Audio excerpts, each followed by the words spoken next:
فاعبد الله مخلصا له الدين ألا لله الدين الخالص.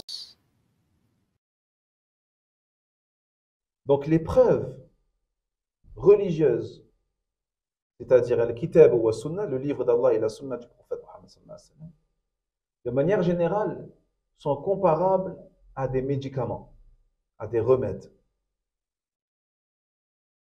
envers les maladies et les maux qui touchent les sociétés. C'est-à-dire que le savant ou le prêcheur de manière générale, l'enseignant, il doit soigner les sociétés dans lesquelles il est avec ces textes-là.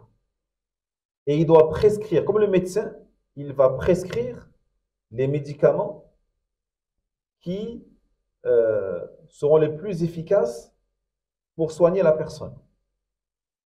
Ça veut dire quoi?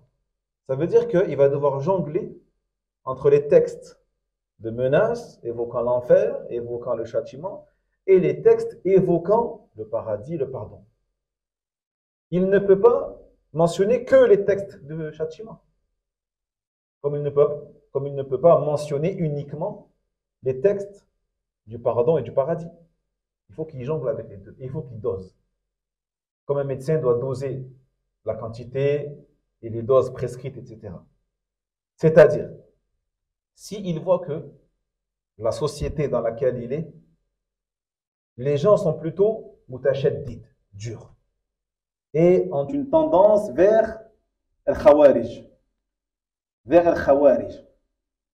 hein, qui ont tendance à faire sortir les gens de l'islam facilement, ou à faire sortir les gouverneurs facilement de l'islam.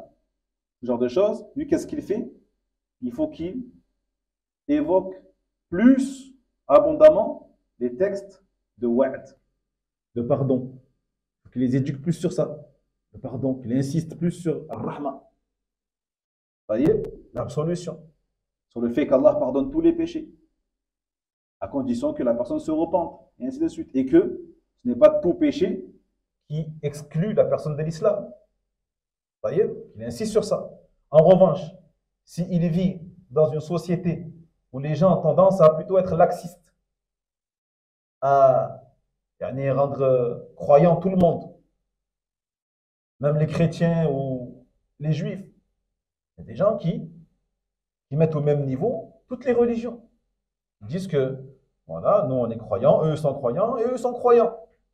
C'est juste que eux, ils adorent Allah dans une église, eux dans une synagogue, et nous dans une mosquée.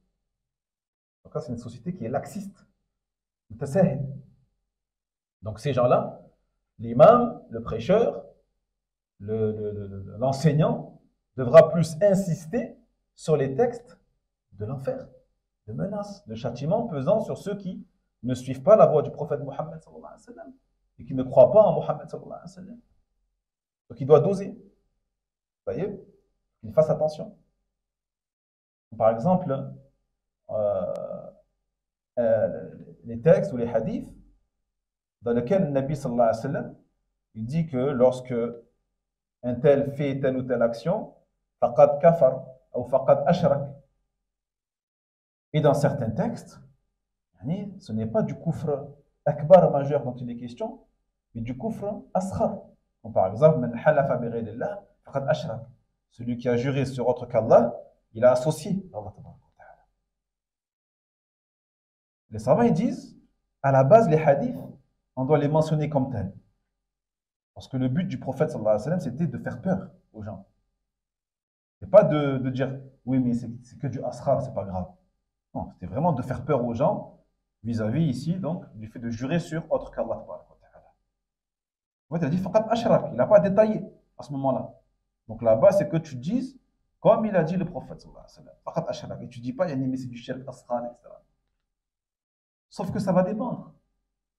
Ça va dépendre. Si tu vis dans une société, encore une fois, où les gens ont une tendance de khawarij, là oui, tu le dis. Là oui, tu le dis. Parce que lui, c'est du pain béni pour lui. Là, t'as vu? Et là, tu détailles. Non, tu le passeras. Tu ramènes les preuves et tu détailles. Si c'est le mujtama qui est plutôt laxiste, tu dis rien. Parce qu'il faut que tu leur fasses peur. Comme ça, au moins, ils délaissent cette chose-là. Vous comprenez, quoi? Donc, il faut du fiqh, il faut de la hikmah. Quand tu appelles à Allah tabarak wa ta'ala, il faut beaucoup de compréhension. Hein? Non. Donc, ça, c'est dans un seul et même but qui est le fait de réformer les gens comme il se doit. Voyez? Donc, on doit prendre les textes, tous les textes, les mettre les uns avec les autres.